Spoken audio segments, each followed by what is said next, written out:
a podcast to honor the gods. This better come with a sacrifice. Dave X Media.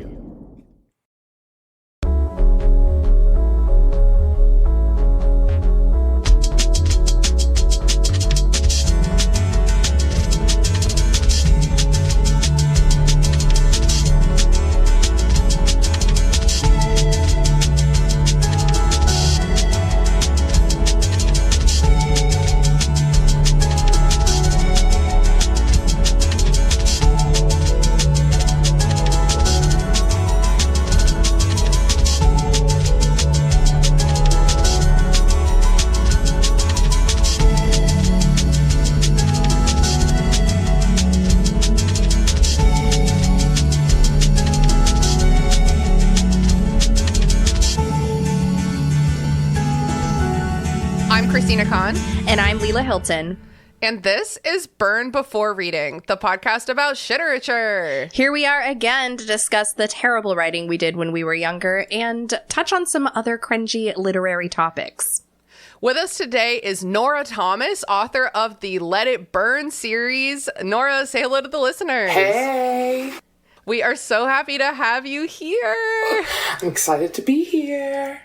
Listeners, this is like such a serendipitous, like fortuitous guest because I was at a book event at one of our local breweries. Honestly, Leela and I live in such an amazing town, such an amazing city, Richmond, Virginia. There's always events going on and like honestly like a shit ton of book events. It's been a couple weeks ago, it was like indie bookstore day, and our like local indie bookstores have been doing this big like passport thing where you go to all of them, and there's constantly like book fairs and author events, and it's just awesome. So I was at an adult book fair, they said, at Strange Ways Brewery, which is one of my favorite breweries. And when I was walking up, I was like, oh, that makes it sound like this is going to be like raunchy books only. And it wasn't. But then I met Nora. Nora, tell us a little bit about your books. And I was the only author there who sold spicy books. Adult books? Adult books. And I had to specify because people were clutching their pearls. Oh, no. Oh, yeah. I had to be like, do you like open door romance or closed door romance? And they would be like, what does that mean? So I'd be like, yo, you like sex in your books or no? And then they would... Me and my friend Carly were like, ooh. Tell us more. Yeah, literally. And so I'd have people like clutch their pearls, and I'd be like, there's a Christian whatever romance author right over there. You can go over there for that. There was. And I meant to go back and buy one of her books, and I forgot to. That's okay. Sorry, Tara. Her books looked cool, but I got the second one right here. So my friend Carly, who I was there with, she and I like split the series. She bought the first and the third one because I wanted to start with the second one. So we got the whole series. He's a great one. So the Let It Burn series, I'm going to try to make this as small as possible. Yeah, because it's like a sweeping family epic. Truly. Like Bridgerton energy. Yes. So basic premise of the series. There are 6 brothers. Their last name is Byrne. This series covers the 4 oldest. The younger 2 get a decision whether they're mafia romance books. The youngest 2 get a decision whether they want to be in the Irish crime family or not. They choose not to, therefore they're not in the series. So you start off with Rowan. His parents are murdered, and he has to step up as the head of the Irish crime family and finish raising those younger siblings. 3 of the 5 of them are under the age 18. He falls in love with a woman who is a single mom on the run from her abusive ex. She has a son who is deaf. Book 2, Stay Swear, is Kieran's book. He falls in love with a woman who was trafficked as a child and escapes trafficking. This book is her journey into getting revenge on the men who traffic her, and he helps her along the way, and they fall in love along the way. Yeah. Truth. I love that. I feel like you bought the right book, Tina. Oh my God. You so like a really lighthearted, like easy to read, like beach read. It's a rom-com. So then that leads you to Truth Always. Also going back, I forgot, Rowan's book's called Safe Promise. I forgot to say that. So Truth Always is the 3rd book. That's Mac's book. Mac in the beginning of his book is an addict. He is not alcoholic, and he's an active addiction. Throughout his book, he goes through detox, recovery, sobriety active addiction, all the things. He falls in love with his childhood best friend who has a chronic illness, and when her chronic illness takes a turn for the worse, Mac really wrestles to keep up with his sobriety. He's also the tech guy for the Burns. So like he's very much in the life, very much doing all the tech things for them. And so he has to figure out how to juggle all of that during his. And then the final book in the series is Truce Please. That comes out in 2 weeks. That comes out next Thursday when this episode releases. Yeah. Next There you Thursday. go. So next Thursday. So that's Truce Please. That's Jacob's book. Or no, that's Declan's book. Declan falls in love with Jacob. There we go. Declan falls in love with Jacob. They were best friends as kids, turned enemies. And like, when I say enemies, I don't mean like in 3rd grade you got a higher score on your test than me. I mean like they legitimately try to murder each other at different points in this book. Like, they're crazy. So they will end up falling and they'll turn into lovers. In their book, it's going to take a while. You're going to have to trust me. I only write happily ever afters. I promise it comes together in the end. But We love like a real enemies to lovers. Yeah, though. Like me I want too. you to, when you are enemies, I want you to mean it. yes, Yeah. because I hate enemies to lovers where they're just like minorly inconveniencing each other's lives. It's like you're a coworker that I kind of don't know how to do small talk with. Like, Yeah. Yeah. Or like it's like I'm a girl, and so if you're a man that's like hitting on me in any way that's not even unkind, I'm just gonna be like, shut up, screw you, I hate you, and I'm mean about the world. You know what I mean? Yeah. It's like, I what's just- the Enemies. reason? Right. I just found out that you're my billionaire boss. Oh, hate you. Can't stand hate you. that. Wow. Never would I ever hit on someone harder than if I surprise found out they were a billionaire. No, truly. Be like, oh, I liked you the whole time. Yeah. I don't need your money, even though I don't have a bunch. Can't relate. Hand it over. Yeah, times is hard. Girls gotta eat, man. Yeah. And this Well, economy. Nora, congratulations on the upcoming release of the final book in your series. How does it feel to have finished writing all 4 of them? Insane. So I'm sure. Safe Promise just came out in September. So I'm finishing this entire series in, was that 8 months, 9 months? That's bananas. It's That's super insane. bananas. So it's wild, it's crazy, but I love it, and I've been doing the book fairs and stuff like that. It's been so much fun. That's awesome. Well, yeah, and like obviously it's great outreach because you did this spiel to me at the fair, and I was like, "Do you want to come on my podcast?" Yeah, literally. Before we get into today's piece, which is not a Nora Thomas original, but I think it will give us plenty to talk about, and we're also going to talk about why it's not a Nora Thomas original, which I'm very excited about. We will. Since we have a new guest, I will ask you first, Christina, as is our custom. What has been cringing you out this week? I have decided to do a throwback cringe because throw it on back.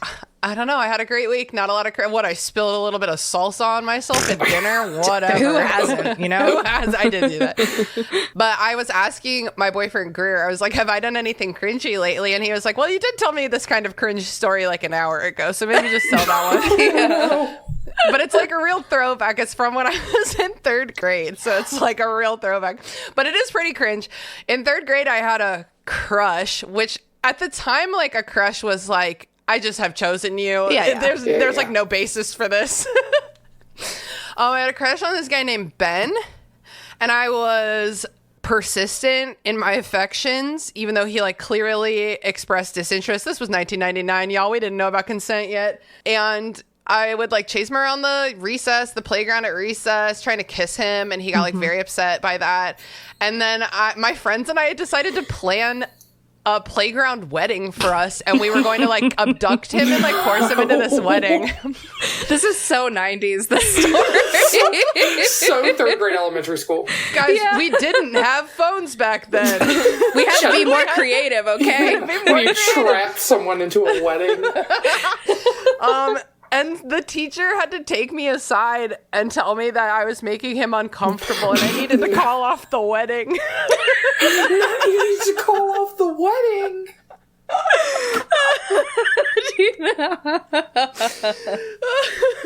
You need to call off your wedding. Call all the guests right now. wedding. You gotta call the wedding. So you can see why Greer was like, maybe that story you just told me an hour ago about 3rd grade. So hopefully something cringy happens to me soon, or else I'm going to have to keep dipping back into the stockpile of cringe that I've built throughout my life. Carefully curated stockpile of cringe. Also, I don't know if I'm allowed to ask follow-up questions. Oh, please do. So weirdly enough, I had a crush in 3rd grade. His name was also Ben. So now They're I'm all like, named Ben. did you go to school around here? No, I did not. I went to school in Alexandria. Okay, because I did, and I was like, no. What if it was the same What Ben? is the same Ben? What is happening? Honestly, I have I have another friend named Ben in my friend group now, and he's always causing problems. And that would just be so funny if we found another Ben who is out here causing problems. Literally. Nora, what has been cringing you out lately? Okay, so the day before I met you, at the event before I met you, I did another event in Williamsburg. So I'm at this event. Bit of a different audience in Williamsburg. Bit of a different audience. Also was a very, it was a book exchange event, and I just happened to be, an author there selling my books. So I was the only author there, period. So, people are... Wait, so a book exchange, people went there expecting, exchange for free? Is that kind of what it was? Yes, but they also knew there were vendors there. So, I was there. There was, a girl who did jewelry, a indie bookstore pop-up, and a girl who did different plants. And so, I'm and it was really fun. And so I'm talking to people, they're coming up, whatever. And this couple passed. And asked the woman, I said, hey, are you a romance reader? Because that's typically how I'll get them in a thing like that. And her husband, boyfriend, I don't know who he was, literally looked at me and said, no, and kept walking. Oh my God. Okay. That's a little much. So I hate him automatically. I did it with my best friend, and he walked away, and I turned and looked at her and said, damn, maybe she should read romance books. Doesn't sound like he's doing his job, gosh. Yeah, for real, she doesn't know that it could be way better. She doesn't know. That is so embarrassing for both of them, honestly. Yes. Yeah. Honestly, it's giving the way that society hates the things women love. Yeah. Truly. Damn. All right, Leela, what's cringing you out lately? Oh, man. Mine's way more stressful and not as kind of fun. We should have ended with mine. Yeah, for sure. Ben. That's all right. We're going to get into some fun stuff this episode and some sad stuff. We'll do both. Okay. Well, Arnar, I mixed out my credit card. So, that is bad. Because of my Cancun trip. So, and my bonus is taking longer than anticipated to drop. So, just feeling pretty anxious about that. Pretty guilty. Also anxious. So yeah. Oh, that okay. I've never done that before. I'm stressed now. So, I'm stressed now. I'm stressed for you. I know. I maxed out my credit card once in college when my limit was $1,500. Yeah, luckily. my limit's pretty low, it turns out. Okay, good. But wait, you're going to Cancun, though. That's exciting. Hell yeah, Leela and I are going to Cancun next month. That's awesome. Yeah, I'm very excited. I just would like for most of it to be paid off. Sure. Just like my bonus tip. Yeah. Yeah. We're going to I'm a big traveler, but I tend to as I say that I'm not good at going on vacations. I'm always traveling. Yeah. I'm a real backpack hostel kind of girl. So we're going to an all-inclusive resort, and I'm so excited to just sit on my ass and drink and read, basically. Heck yeah. That sounds fun. Hell yeah. All right, well, let's get into today's piece. Leela, do you want to tell us about it, or should we just dive right in? I think the listeners understand where I was, so yeah, we can just we can dive right in. I will say there's a time jump. My wunderbar, as they say in Germany, wonderful husband, apparently figured out a way. I did not know this. To I all I had was my tiny demo CD I did when I was 11. That I shared before, and it's kind of hard to roast an 11-year-old. Do you know what I mean? Yeah, because we're oh, she's so cute, she's trying so hard, especially if we're looking at you in those music videos and seeing your little curls and your little face. Little baby. Oh, Nora, we can show you one later if you want. But this one was I was about 14 or 15, so a little bit better, and it's a full album, so there's much more material, and my voice has developed a little bit. So we're gonna be getting some more of this. Yeah. Oh yeah. Some more of this. Oh yeah. Okay. So I'm going to play the song. Nora, it should come through your headphones. I shared my audio, but I'm also going to pull up the lyrics so that we know the words being said. Perfect. It's a sing-along, if you will. I feel free to sing along. So just... Oh, God. Ooh. I hate myself. Okay. Everything on earth is first in thoughts with your rhythm. The twinkling stars, this love song of ours sings, which travels far towards the heavens. All of the underground is trembling, 'cause they can't drown out a single sound. 1, 2, 3, 4. Every rock, every tree, every creature in the sea is singing. They all press all differently, but we are making harmony. Harmony for the one who is bigger than the sea.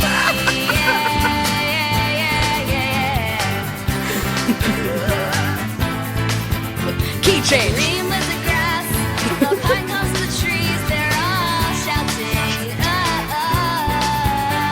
The might of the clouds is choir of acoustic creations. Oh, we are singing loud. Every rock, every tree, every creature in the sea is singing.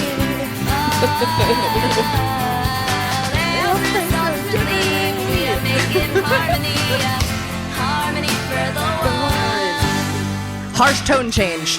I want of your beautiful creations. You raise me up every time I fall down. If I'm wondering where you are, I'll just listen all around me. Every rock, every tree, every creature in the sea is singing. They all praise so differently, but we are making harmony, harmony for the one who created every rock, every tree, every creature in the sea is singing. Yeah, and they all praise so differently, but we are making harmony, harmony for the one who is bigger than the sea. Wow. Did you guys know that God's bigger than the sea? Listen, I'm here to tell y'all that my mom is going to listen to this podcast.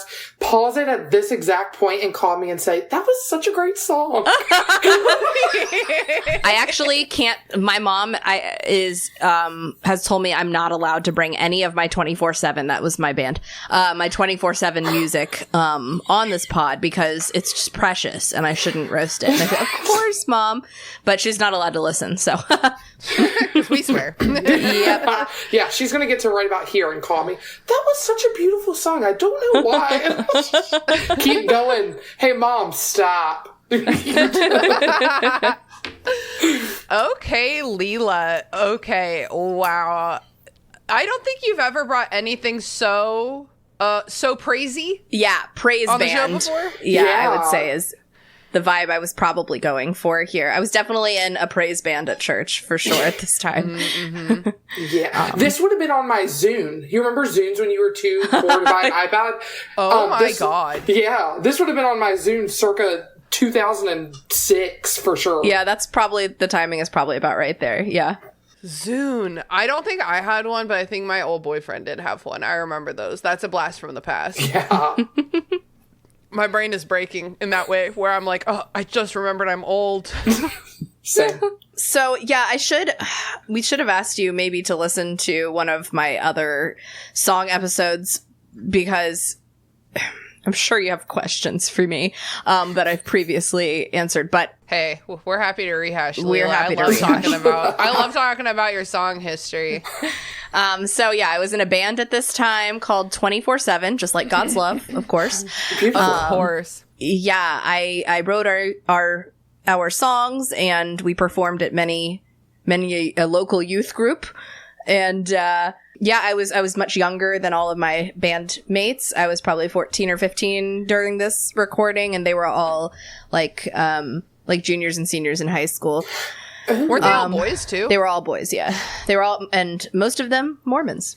Oh, I don't know. there you go. So, Oh yeah, the Mormons. Los Mormones. See. So yeah, I think I wrote songs like this because not because I felt like this deep connection with nature and God, but more so because I felt like it was the type of song that people wanted to hear. Like I can write a decent pop song, you know what I mean, and just throw some Jesus in it. It's not hard. This song has 4 chords almost the entire song, except for like a couple times where I do this thing where Jason calls it like where I go all Leela with it and make it weird and difficult to play. Only a couple times. But this is basic. This is a basic song. This is probably my least favorite song on this album. That thing you just said reminded me. I have to look it up. This is a little peek behind the curtain for you, Nora. But you reminded me of this episode title from like 2 years ago. Really stubborn and very bad at music theory, which is about another one of your songs. It's a me. Yep. So, I mean, Nora, what are your first thoughts on Acoustic Harmony? Okay, so here's my thing. First off, the love song, referring to it as this love story, this love song between like you and God. Ugh. So early to mid 2000s, like very much the church I grew up in. Yeah, like, this is your love story. Blah blah. Ugh. Gross. It's so gross, so nasty. So gross. Gosh, sorry. I wasn't even attracted to Jesus. You know what I mean? Like, he wasn't my type. So, no, oh my God. And they presented him as a white man who was blonde with blue eyes. Not even accurate.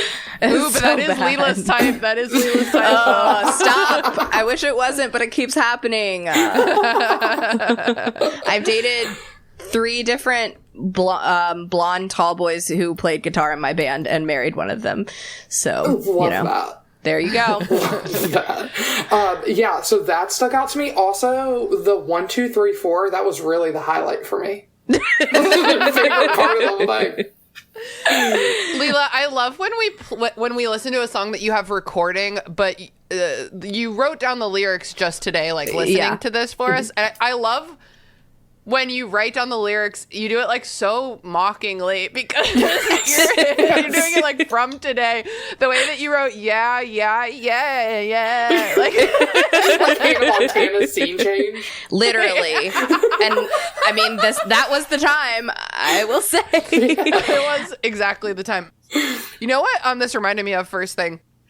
As you know, I have a new boyfriend, and I'm finally comfortable with him that I broke out the Disney sing-along in the car yesterday, and I showed him how cool I am, that I know all the words to Colors of the Wind. I know every rock and tree and creature. Wow, so similar. Has a life, has a spirit, has a name. I know every rock and tree and creature. Literally, you say every rock, every tree, every creature is the exact same order. Shit. And you know what? That was for inspo. Did love some Pocahontas. We all did. So that's what I was thinking of. Yeah. And I was like, sorry, Greer, this is what having a girlfriend's like. And he was like, oh, fuck. I wish I remember which friend he said, but he was like, oh, no, my buddy does this all the time. No. And I was like, oh, okay. Beautiful. I'm so glad.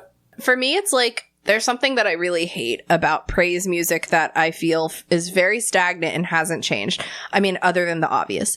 It doesn't. So at this time, okay. And Nora, you know this. I'd love to hear your take on this too. At this time, I'm sure that you and your family spent some time, if at all, in like what was it called, Lifeway bookstores. You ever go to a Lifeway? Okay, so I think it may still be on Broad Street. A Christian bookstore? Yes. And it's like a Christian Borders, basically, books and music. Wow, let me think of a better analogy. It's like a Christian, what's the other one? Barnes and Noble. Barnes and Noble. That one still lives.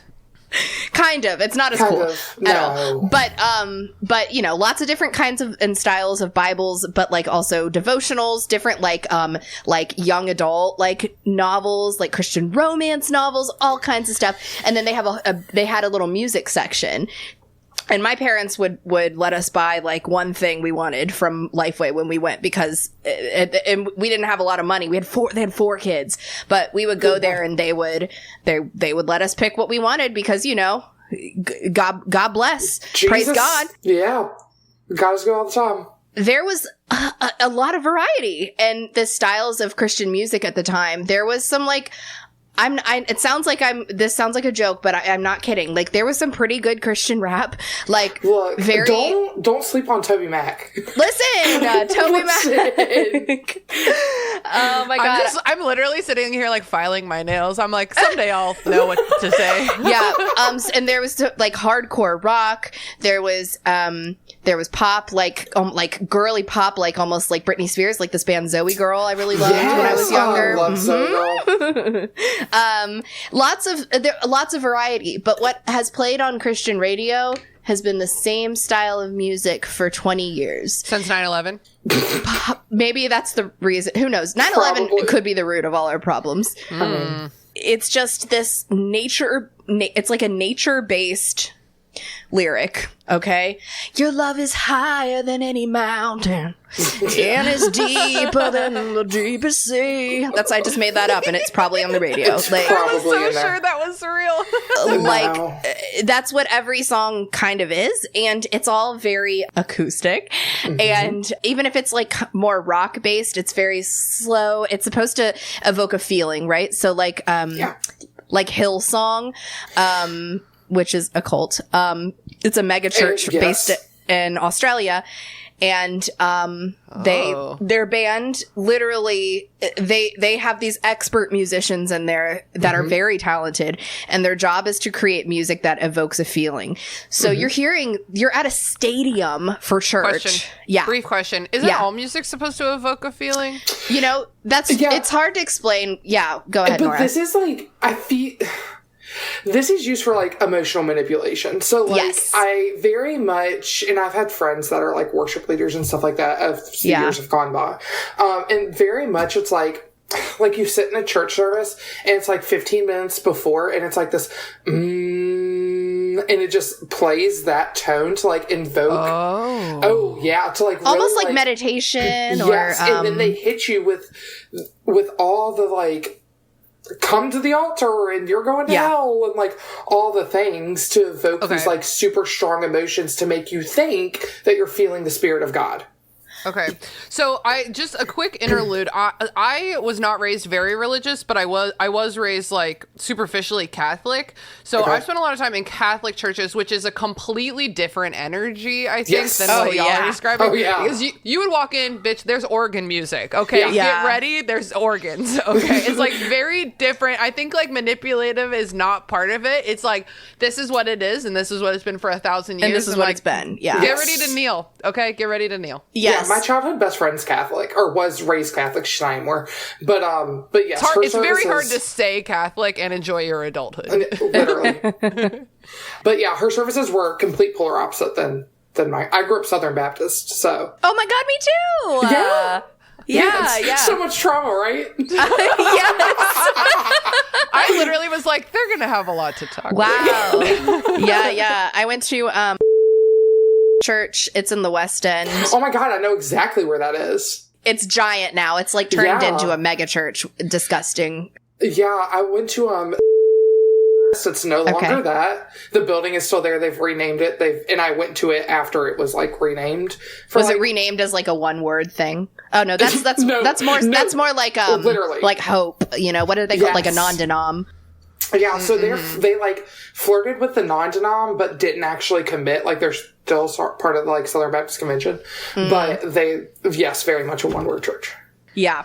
I mean, this song I think I hate the most out of this album because I was more creative than this, but I know how to pander. I'm really good at it. I can pander all day and all night. Right. And I wrote a song like this and my mom was like, oh my God, it's amazing. Well, she would never say that. Oh my goodness, it's amazing. Yes. And you know, it killed at youth groups. So Oh, I know this. Killed it at a youth group. yeah, everybody was clapping their hands. Yeah, the tune is worship so night. jaunty. It was like jaunty as fuck. And it's just like weird. It's just like, this is just like the rhetoric that I was used to hearing, you know? But then like when you break down the lyrics, first of all, there's so much nothing. What am I fucking talking about? And Every second of all, creature in the sea is singing. what does that mean? It's obvious. Haven't you ever seen Car Nobody Wash? knows. No, not Car Wash. Have you ever seen Fishnets? Shark Tales? God damn it, I got there. Have you ever seen Shark Tales do Car Wash, but they're fish? And that's That's them. They're like getting down to Michael W. Smith. Oh my god. Yeah, there's yep. a lot of nothing here. Okay, It's a lot of nothing. Let me just highlight a couple. please. Okay. All of the underground is trembling. Hell. Hell. Oh. The Oh my god, depths. guys! The way that I just don't have any religious trauma, that hell didn't occur to me at all. Dude. But worship music, and especially in like non-denominational and anything that's not Catholic, is very like it's trying. The sermons aren't like this, but the music is like kind of trying to skirt away from like hell. It doesn't want to say right out loud. Like, I wouldn't be like, Satan is a really bad guy. You know, I would be like, it's like the underground is Like the trembling. underground is trembling, yeah. Yeah. You're not gonna pull Lord Frollo and start screaming about hellfire. You know, he had way more guts than me. I will give that man that. Lord Frollo. Okay, every rock, every tree, every creature in the sea is singing, and they all praise so differently. None of them know God exists, you idiot. Stupid lyric. It is. Like, that's what I mean. Like, what? I think maybe What is that? I must have heard a song like this, you know, like a song that was like, and the mountains tremble and the grass shakes along, you know, something like that. That same song. Yeah. That you were singing The same earlier. song. The green blades of grass, the pine cones in the trees, they're all shouting. Shouting. The light of the clouds, this choir of acoustic creations. So I think I looked up, I actually do remember this. I think I looked up, I was a big thesaurus girly who wasn't. Oh. And I was like, what's another word for loud? And it said acoustic. Oh, so that's my why God. I said that. Okay, so was the name of this song always Acoustic Harmony? Yeah, because I was like, I want to Because like talk about everyone praising is together making an acoustic harmony. Yes. Okay, got it. Gotcha. So I had this like artistic idea. I'm like, every time like the trees rustle and the fish bloop or whatever. Fish don't fucking make sounds. God loves when the fish bloop, okay? He made them that way. Notice I never said anything about like humans or Yeah. Well, I don't know, no, fucking you did. goats. You said, Oh, did I I? am one of your beautiful creations. Oh, okay. You raise Oh, you me up did. That's every when we- time I fall down. Take it to the bridge. That's where we get a little personal. You just levitate every time you fall down.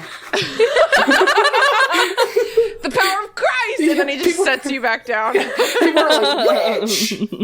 Oh, yeah. I know. Remember Joan of Arc was like, I hear God in my head, and they were like, sounds like a witch. Sounds like we know what to do with you. And she was like, no, I said God. You misheard me.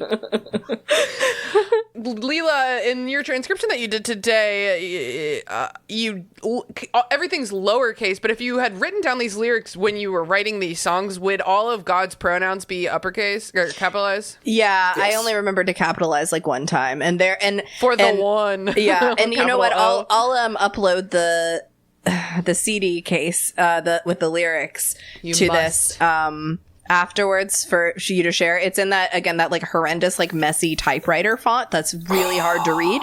Leela, do you know you can take a picture of that and copy paste it from the picture? I did know that, but Okay, just it's wanna make hidden somewhere in here where only Jason knows, and he got kind of mad when it was like 30 minutes before, and I was like, do you know where the song is? Okay, So got it. I Heard said, and best, got it. best not to push my luck. So Leela, you did this in the last episode where you said something in a British accent to make it less sad. That was Australian, obviously. Oh, I'm so sorry. I'm so sorry. She's calling back to Hillsong real quick. So, Nora, when you were growing up, did you have a lot of praise music in your life? Oh, dude. If I get my mom's car today, I have a lot of praise music in my life. Yes. So the acoustic harmony to this very day surrounds you. Yeah. Radio station set to 90.5. Hers is, for sure. Oh, yeah. That's why I very strategically do not ride in the car with my mom. She rides in the car with me. Oh my God, I feel okay. Quick story interlude. I might have told this on the podcast before, but I went on a date with one Mormon boy one time, and I got in his car, and he said, "Do you mind if I put on the Mormon Tabernacle Choir?" And No. I did not know what that was, so I said, "Sure," and I instantly learned that I did mind. I did in fact mind. And you almost have to wonder, like, is this a bit? Yes. Yeah. Yeah. I was wondering for sure. He's like, you got to get with like the bad Mormons. Like they're still like, you know, boring and corrupt and like, you know, whatever. But like my Mormon, you know, famously Mormon. Tyler the Mormon, he would at least play like Radiohead and Weezer. And then I was like, maybe I like Radiohead. I don't. No, You don't like actually. Radiohead? I like Creep. Okay. The Mormon that I went on a date with was a Mormon. He decided as an adult to independently convert to Mormonism. No, that ain't right. Yeah. With a fully Yep. developed frontal lobe? That's what I'm saying. Well, you know, he was like maybe like 22 or whatever. Ah, well. So almost fully developed. Oh, man. So, Nora, tell us a little bit about your journey as a writer. You know, we know a lot about Leila's journey as a writer, about how it was always very, her like writing as a kid was always very tied in with God. Even when she writes songs about boys and stuff, he's always there. He's always always He's watching. lingering. He's lingering. lingering. So tell us a little bit about your journey with religion and becoming a writer. Okay, so I was not born, well, no one's born religious, obviously, but I wasn't born into a, like, already religious family. For the first, like, I think 6.5 years of my life, we were very, like, typical, normal, all the things. What's the word? Starts with an S. Secular. Secular. Yes, we were very secular. I have an aunt and uncle my uncle is a pastor. So that was like there, but I don't think my dad had a relationship with them at that point. But I have 2 brothers. So I'm in the middle. I have an older brother and a younger brother. And when I was 6.5, my younger brother passed away. Oh. He was born with, sorry guys, to make like a sad turn here. I told okay. everybody at the top of the episode it was going to get sad. Yeah. So, he was born with cerebral palsy and died from having cancer. So we found my parents. So sorry. It's okay. Thank you. My parents found out he had cancer like right after Christmas and he passed January 10th. So like it was a really, so like super. Holy shit. Yes. So that happened, and my little brother's best friend at the time, because he was in like the preschool program and stuff like that. So I'm not sure if it was like this where you were actually or not, but in where I grew up, if you were special needs, you started school at 2, and you did early childhood.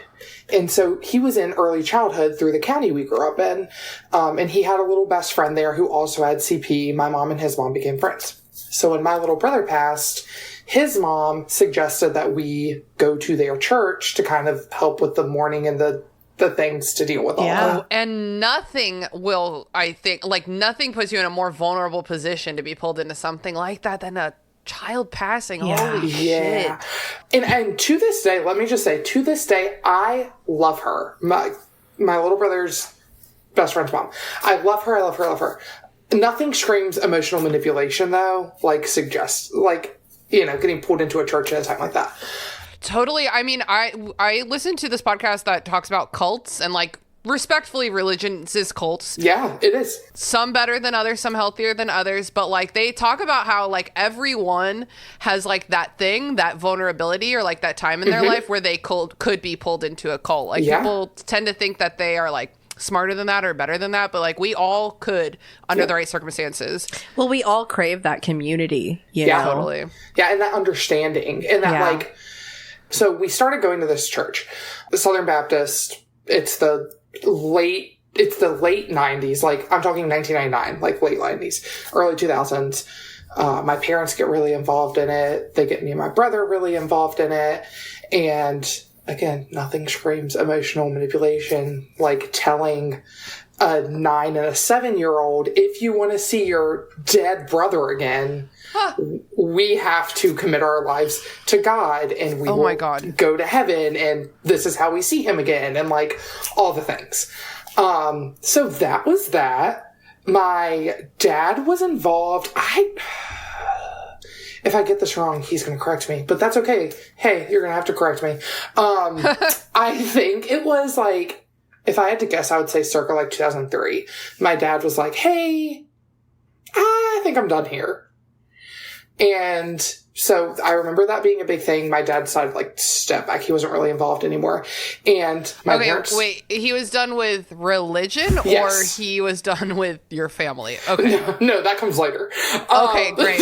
I anxiously await. No, so he was done with the religion aspect. Okay, okay. And so I remember my parents telling us, like, hey, Dad's not going to go to church anymore. Mom still is. You guys can decide what you want to do.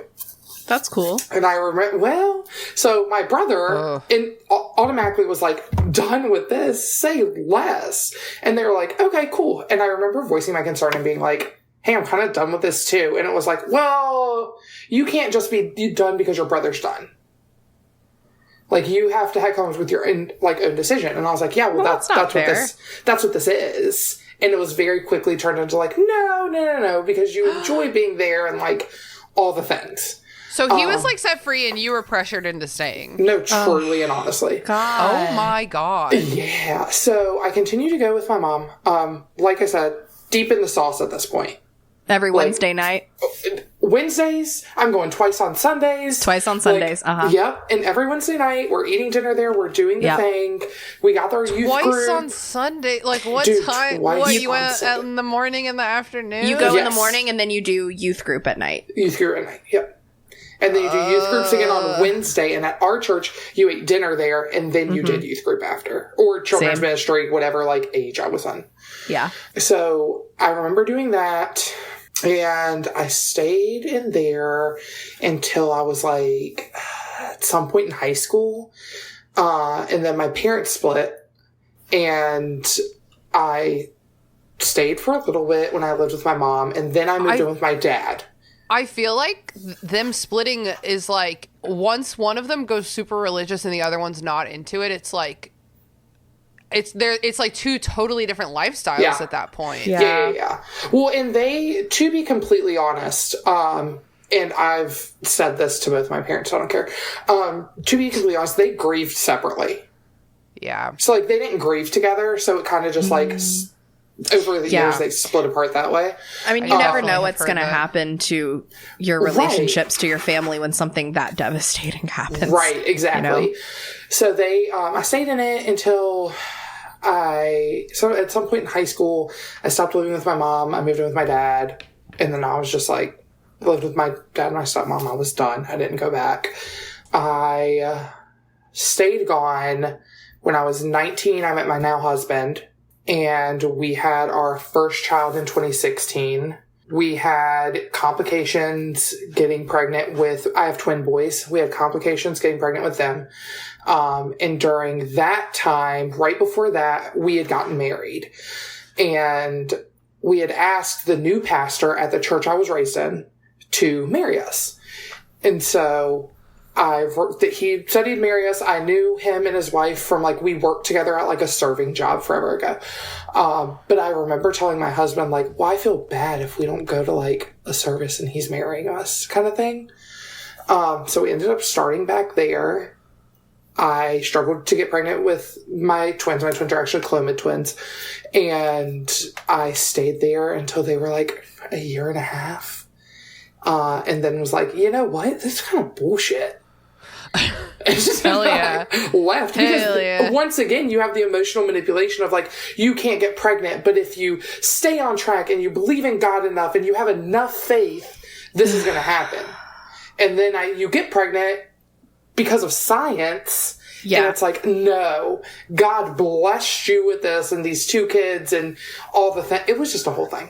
Yeah. Oh my God. Yeah, so then we stepped away, and I've been deconstructing ever since. My husband didn't grow up religious. He was what we like to call a creaster. He showed up on Christmas and Easter. Okay. That's very funny. So he did that, but he wasn't like raised religious or anything like that. So Okay. And then growing up, I had and we've talked about this, but I had the desire to write. As far as I can remember back, I remember like building worlds and building characters and building these stories in my head. But things that weren't biblically backed or for school, those were lies, right? Like you couldn't write them.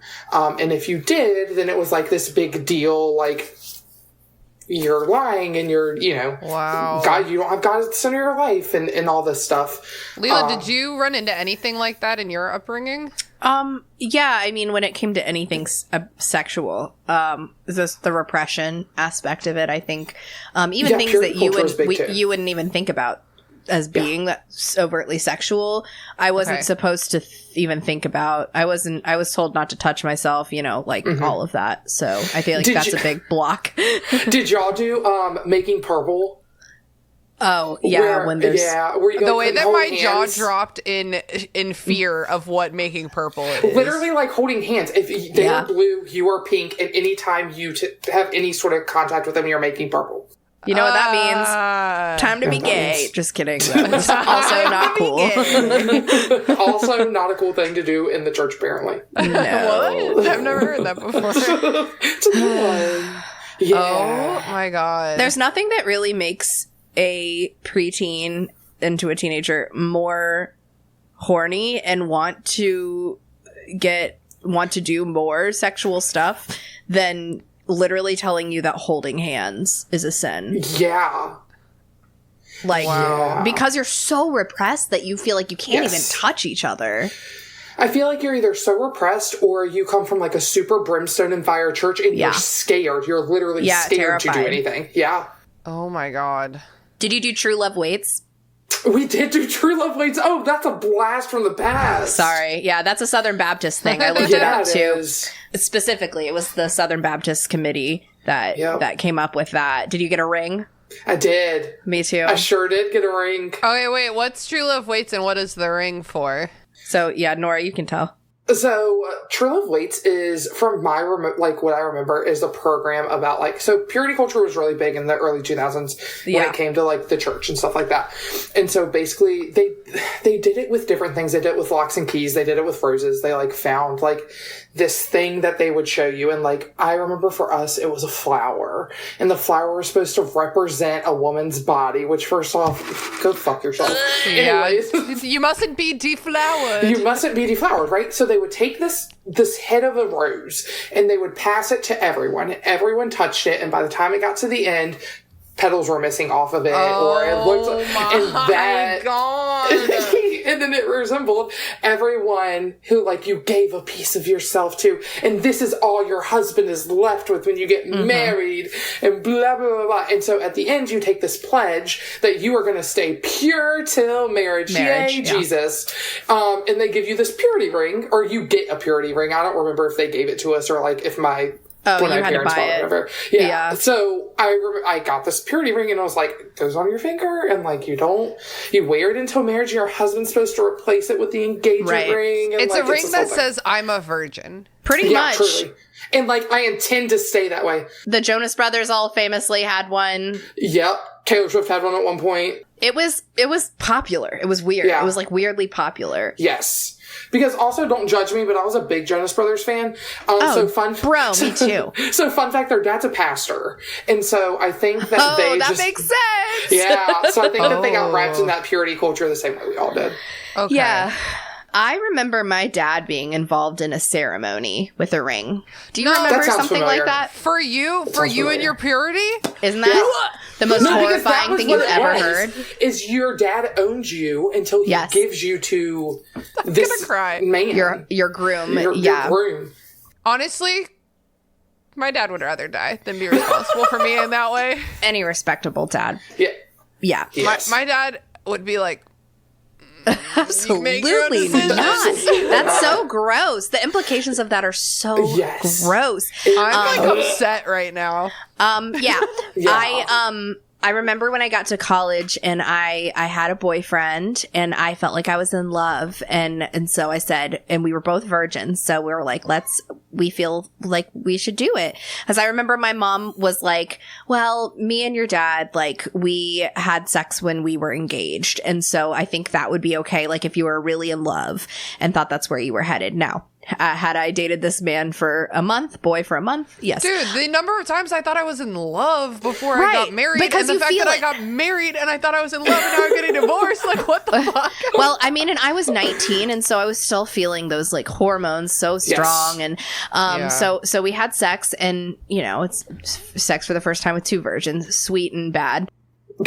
Sweet and bad, just the Very way bad. virgins like it. And I just remember that at one point we were like doing our homework together in our dorm, like in one of the like study areas, and I just felt this like wave of guilt come over me, and I had to like just go in my closet and like cry and have a panic attack, and my ring like felt heavy on my hand. Like it felt like wrong. Like I had to get it off, like, because I was lying. You know what I mean? Like, Yeah. how dare I wear this ring? I was lying. And, hard to explain to a sweet, secular, 19-year-old boy from Nova. But, yeah, I think that was when it really hit me of how fucked up all of that shit was, especially purity culture. Purity culture, I think, is the worst thing that the church, personally, that I feel the church ever did to me. Well, if Agreed. nothing else, it's like depriving adults, 19-year-old Leela, and hormonal children of important health information. Well, Yeah. and it's geared towards women, so it's not geared towards men. So, like, the lock and key one is like a key. That's the grossest one. It's the grossest one. A key that opens any lock is a master key, but a lock that can be opened by any key is broken. And so that was another analogy that was used. I think that's what we did. That The flower one- sounds familiar too, though. Yeah.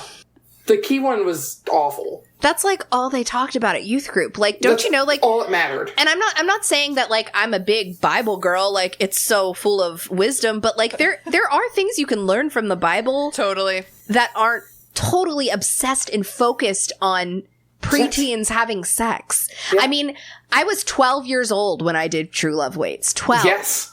I want I to didn't say know I was in shit. sixth. You started in like sixth grade, I think, is when they like introduced it to us. God so damn. I was like, 11.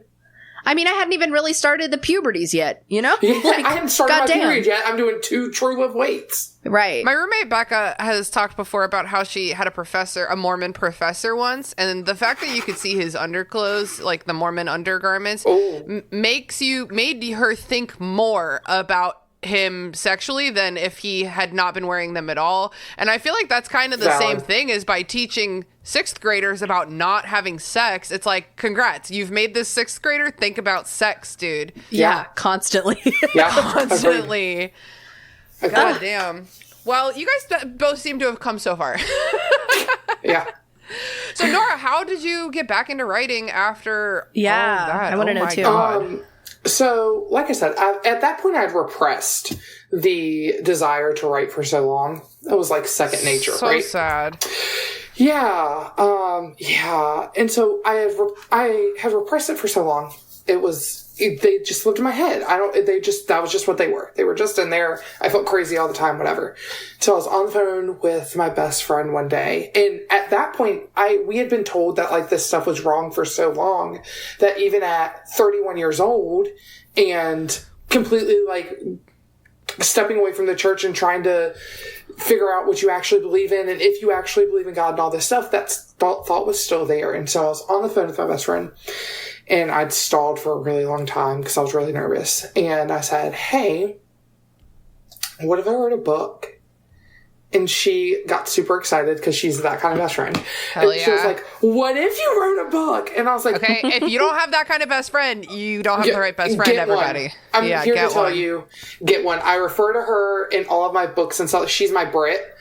And so my first main character's name is Clara. She has a best friend. Her name is Brit. Brit is the main character in the second book.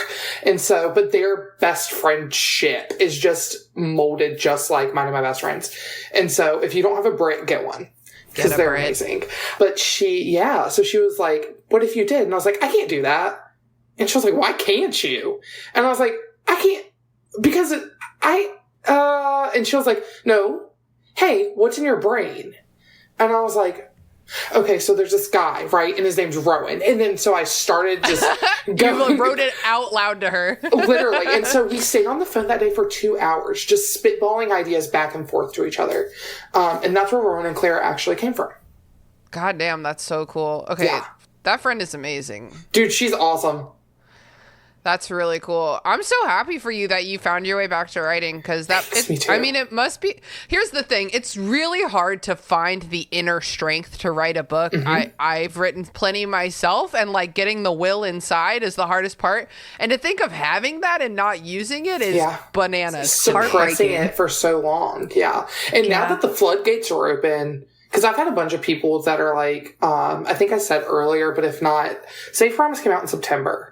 And so I've had a lot of people like, how are you writing them this fast? And how are you, doing all this? And I'm like, dude, I suppressed the urge and the need to write for 28 years. Yeah, it's like you hit a vein of oil. I don't know if And that, you know what I'm saying. Yeah, I know what you're saying. Like my carotid artery or something. And like, it's just, it's flowing. Like I can't stop. Wow. Congrats, Nora. I mean, that's like a great triumph. A happy ending to a very upsetting story where I learned way too much about purity culture. Way too much about purity culture. Had to bring in my trauma in there. Sorry, guys. Nora, do you think that purity culture, like, do you think it ended at some point? Because I remember looking it up on, and I'm sorry, I have cried several times. I do that. She weeps. Don't worry. Don't worry about it. Don't be alarmed.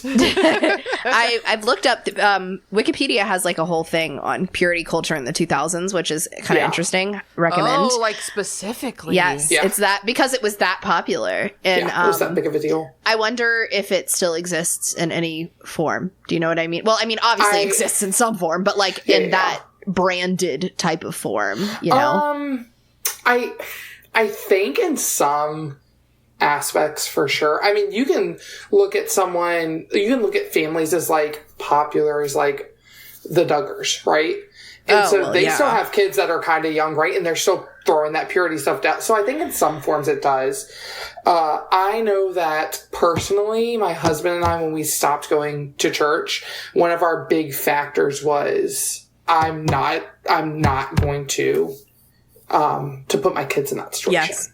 Yes. For sure, because it's not fair, and especially our oldest is a girl and our two youngest are boys, and absolutely not. What we're not going to do is sit here and do this whole they're better because they're boys and these men and they can do no wrong, because in the purity culture back in the day, it was the boys could do no wrong, and if they did do wrong, it was the girl's fault. Mm-hmm. So, like, the dress codes were insane back then. Oh, yeah. Yeah. Honestly, seeing some of my friends start to become parents, like, it becomes obvious that you can be very willing to do something for your kids that you don't really have the strength to do for yourself. You know what I mean? Agreed. Yeah. Okay. I know we've kind of gone long, but I have one more question for you, Nora. What you got? We'll talk about church camp. Did you ever I have a question for you. Did you do Mfuge or Centrifuge ever through your church? We did Center Kid and Centrifuge. Oh my God! Okay, I've never talked to anybody who's actually done it before. So it was pretty fun. But honestly, I mean, it's like camp with your friends. Gotta explain what you're talking about. Like sleepaway camp, but for Christians. And then this one night, like the last night there, they would put you in this big, like, amphitheater and play a bunch of, like, Emotional manipulation songs. Emotional manipulation songs. And somebody would stand up there and be like, God knows all your sins. Yeah. And you're going to Come go to back the altar. You have to make sure you don't go back and pick up this like nasty sin stuff that you had before you came. Yeah. How culty is that looking back? Holy shit. I am a firm believer that organized religion is a cult.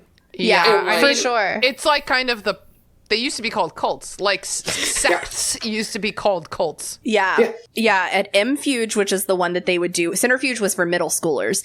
And that was more like, it was mostly, honestly, like fun activities, like with some intense worship sprinkled in there, like fun camp activities. It was very fun. As a middle schooler, you got to stay in like a Christian college, so you got to stay in like dorms and stuff, and with your friends. That is fun. It was cool. And when you got to high school, it was called MFuge. The M stands for mission. And guess what? Guess what you had to do the entire time you went to a cool town? I did do MFuge too. You did? Okay. I did.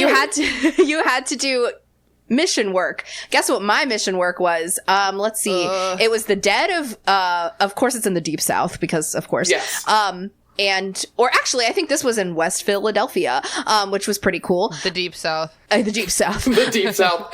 But I had to paint the inside of like, like those Little League have like outdoor bathrooms. I had to paint the inside of an unair conditioned outdoor bathroom. Leela. In the summer, in the heat of summer. In the summer. With everyone, like, they didn't block it off. Like, people were vastly, like, around and approaching you and things like that. Yeah. My brother did Philly, and... Sorry, bro. My brother did Philly, and he had to, if I'm not mistaken, they had to, like, minister to children in the, like, depths of the inner cities. Yeah, I had to do that, too. Yeah. Yeah. If I'm not mistaken... As, like, a 16-year-old. What the fuck did I know? Well, and I think my brother was involved, so he couldn't have been older than like 13 years old. Yeah. And one of the days they were there, I remember them telling me that like one of the kids, their parents got like shot up. Like in a drive-by. And they had to roll up the next day. Like, it's fine. Like, I did Kentucky. And... You ever do South Carolina? South Carolina and Kentucky is what I did. Near Charleston? Yes. How? I wonder if we were there together. I'm 33 too. Bitch, were we there together? Oh my god, we're the same age. And they put me in the inner cities of both of these places and as a barely high schooler, and I'm pretty sure in middle school too, and said, teach VBS to these children. That means Vacation Bible School. Vacation Bible School. By the way, 80% of them don't speak English. Figure it out. But you know what? I was very interested in Spanish and Spanish culture, so it was a great time for me to practice on the kids. Oh my god, y'all. Yep. Okay, well, this is crazy. I could talk to you forever, Nora. I'm so glad you guys are connecting. I'm sorry you don't have a religious trauma. Yeah, it's okay. Well, although I did 1 year go to vacation Bible camp. Wait, what do you call it? Bible camp? Vacation Jesus Bible camp. School. Was it like a day school type thing? I said the wrong thing. I went to like Bible camp. It was like a sleepaway camp. Oh. I went with my best friend who was, let's just say, pretty into the Jonas Brothers. No, she was very religious. Yeah, I just wanted to be with her. So I was like, Jesus is fine with me. But I don't remember any of it. But Nora, I did want to ask you one last question. Since you write, as you say, what, open door romance? Yeah, well, that's what I see it's called on Threads. What she means is smut. I write sex and books. She writes sex and books. Do you think that there's like any connection between like growing up religious and repressing that sexuality? Yes. And growing up in... Okay. I didn't even have to finish the question. Yes. No, yes. I think that as an adult, I'm very like... So I want to be the parent exactly opposite of the way my parents are. No shade to my parents, but that's just... I totally understand. Like, yeah. I wasn't even raised religiously, and I'm like, I do see a lot of things that I would perhaps do differently. I would truly like to be complete opposite. And one of those things was like, that's sex and sexual orientation and all these things weren't, one, spoken about, and two, that was taboo. You couldn't talk about it.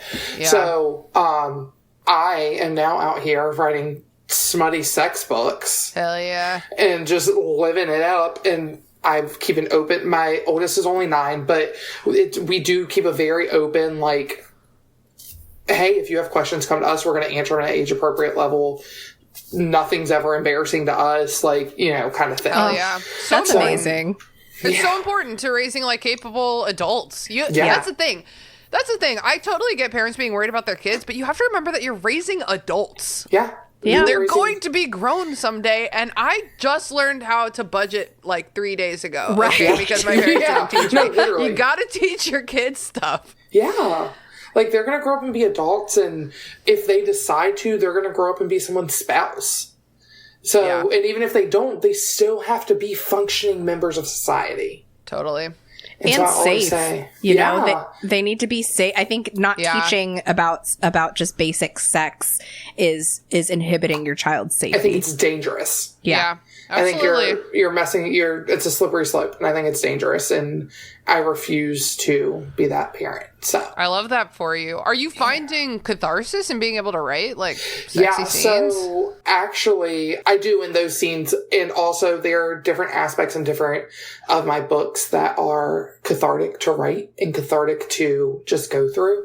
I see a therapist, and Stay Swear, actually the book that you have, was extremely cathartic to write. I was writing that book while working through my own trauma in therapy. That's awesome. Our very last episode was about therapy. We talked a lot about it. Nice. Yeah, I am a big advocate for therapy for everyone. I think everyone needs therapy. I think there's no harm in it. And I love my therapist. We've been together for almost 6 years. Wow, amazing. That's wonderful. Yeah, I love her so much. But during that time, I was in therapy with her and just working through things that had happened to me. And I had started writing Stay Swear. And I ran the idea past her of like, I think she's going to be a sexual assault survivor. And my therapist was like, yeah. And I was like, well, I don't know, because what if this person had seen it?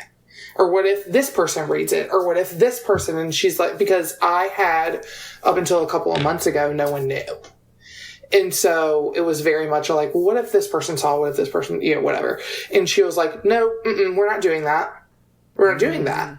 This is supposed to, like, we're going to take this as a healing journey. We're going to take this as a healing journey. Yeah. And so that's what, for people who ask me who my favorite is, who my favorite main character is, whatever, I will always say Britt. I will always say Stay Swear, because it just has such a personal backstory with me. Wow. Yeah. Okay. That's great. I mean, seeing a therapist and talking to that therapist about the book you're writing to process your trauma is like, I think one of like the most beautiful healing things I can imagine, honestly. Yeah. And you get to like take care of your characters who are going through shit like that. I do. And there's a part in Stay Swear, it's not a spoiler, I don't know if you've gotten to it yet, where she's talking to Kieran, and she says, I don't have it in front of me, but she says something along the lines of, thank you for being who I needed when I was little. And while I was going through this, and I didn't have them. And now while I'm extracting my revenge on them, you were able to step in and be that person.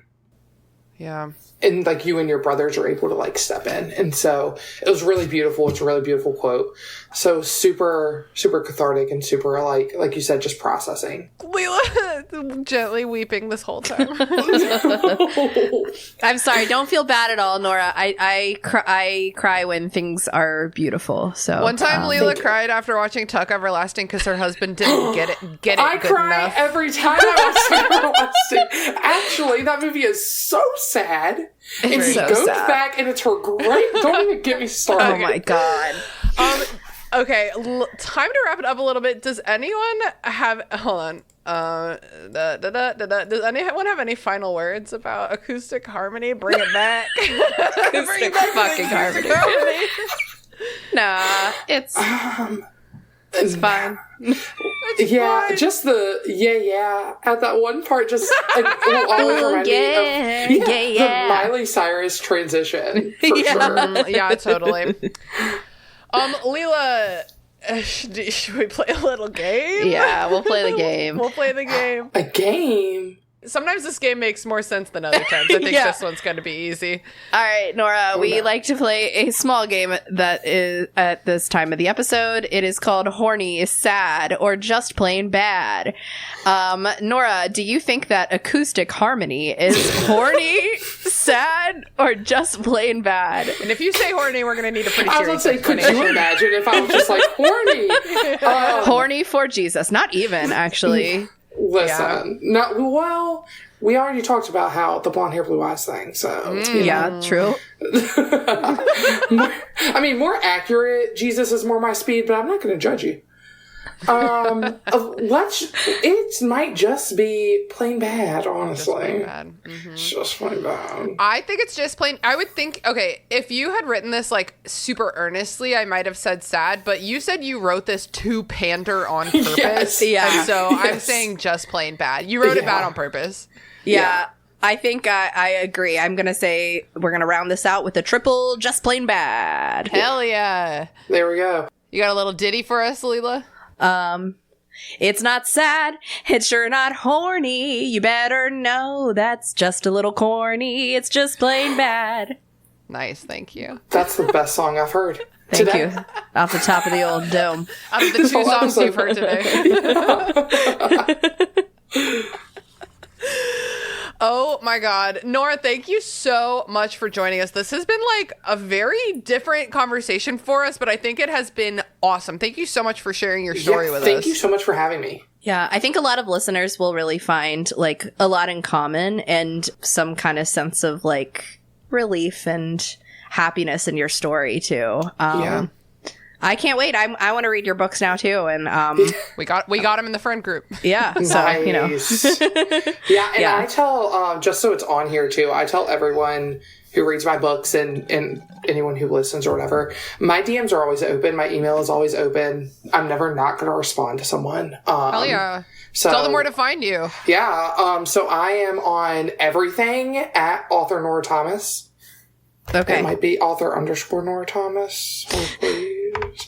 we'll put it in the show notes. Yeah, they're in the show notes. Hey, I am on everything at author _ Nora Thomas. So yeah, you can find me there. My email address is authornorathomas@gmail.com. I'm on Facebook. I'm on Threads. I'm on Insta. I'm on TikTok. I'm not active on TikTok, but I am on there. She's there. I'm on Blue Sky. Not really active there, but I am there. And I think that's it. My website's authornorathomas.com. You can sign up for my newsletter and like we talk more about what's going on and things like that on there. Cool. Yeah. Find all that in the show notes. And Nora, where can they find your books? Oh, on Amazon. I'm also on Kindle Unlimited.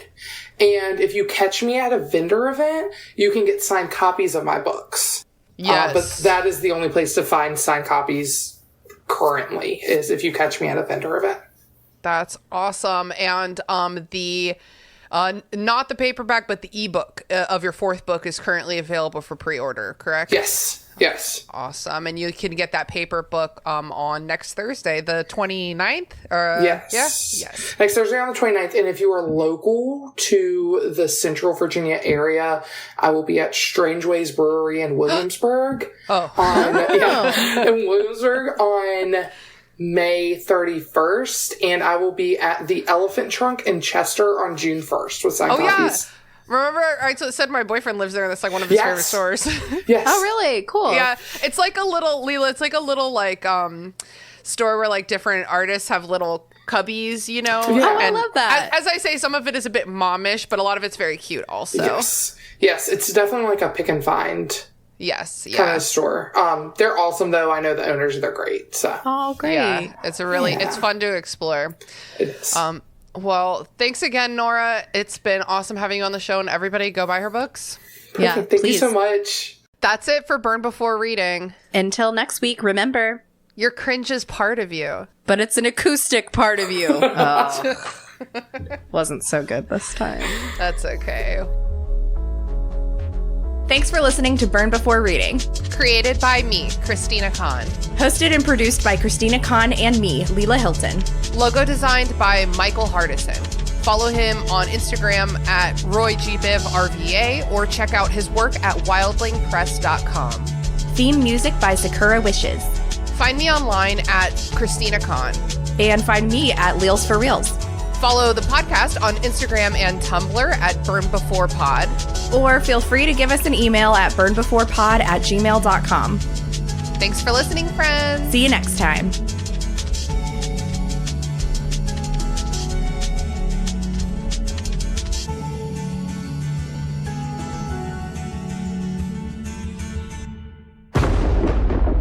Dave X Media.